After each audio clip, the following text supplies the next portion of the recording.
One TV Patrol. Digital payment sa public mall ilusad sa City Hall. Gikatakda nga ilusad sa asin sa Ozamis Administration ang digital payment sa Ozamis City Public Mall karong September 21. Nagkanayon si Majority Floor Leader Attorney Mars Tapayan nga sa pagkakaroon ang mga vendor sa Ozamis City Public Mall gipailalom na og orientation seminar aron masayod sa technical nga pamaagi sa pagbayad og GCash, Paymaya o uban pang digital payment services.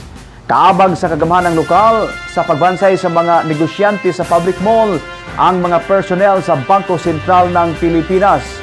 Sa mga nangaging regular session sa konseho, gipasabot ni Majority Floor Leader Attorney Mars Tapayan nga ang katuyuan sa pagmugna sa maong ordinansa aron mas kumbinyente pa tali sa mga customer o sa mga negosyante ang transaksyon sa pagbayad.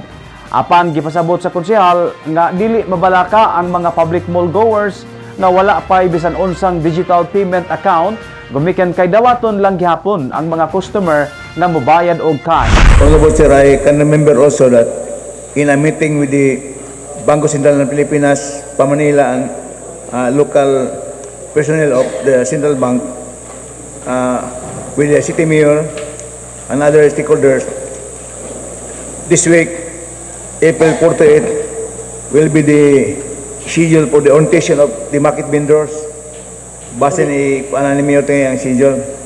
Orientation of? Within this week, the orientation of the market vendors by batch. By batch sila.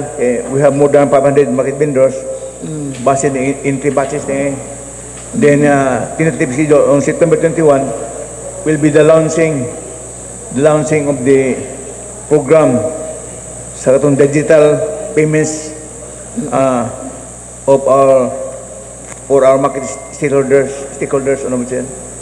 So, One TV Patrol.